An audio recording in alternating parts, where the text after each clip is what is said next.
Hi guys, so it's the end of a long week, coming on to the weekend, and I have a goal for myself, and I want to travel more. And what I'm going to do is instead of saying, yeah, I want to go here, I want to go there, I'm actually set it down on paper. And I'm like, okay, how I did it was this is a date that I want to travel. And I'm going to go, okay, this is a date that I want to travel. And so I'm going to go look at, different places I want to go. For me, I love cruising, so I want to go on another cruise. And so I'm going to look, okay, what cruises are out on that date.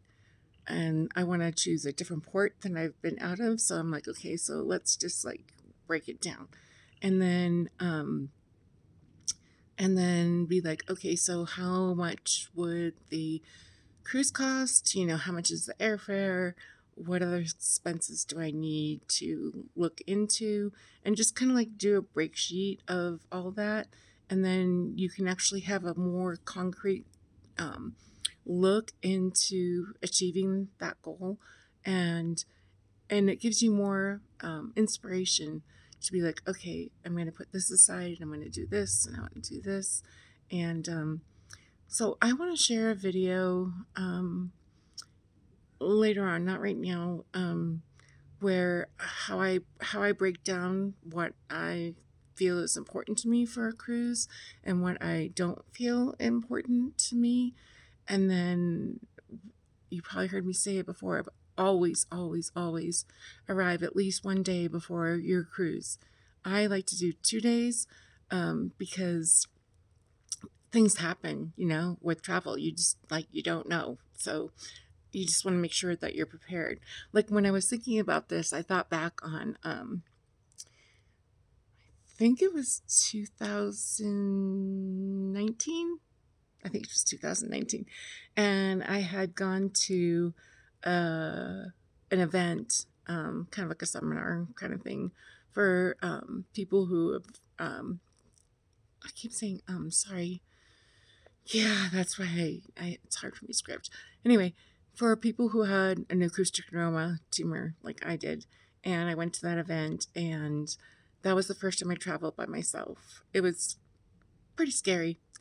And I was done with the event and I was coming home and got to the airport, got through security, all that jazz. And yeah, my flight was delayed, and then canceled. And I'm sitting in Ohio going, what the is going on?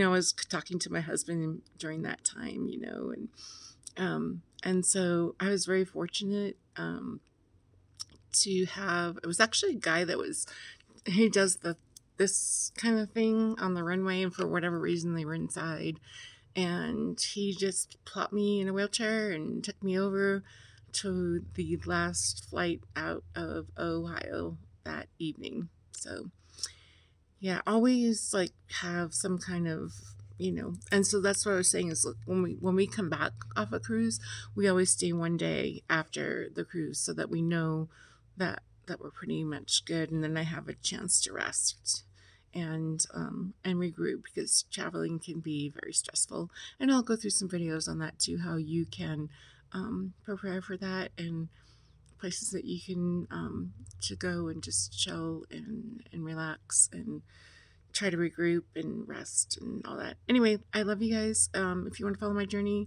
please hit that subscribe button, notification button, or at least give me a thumbs up to let me know I'm on the right path.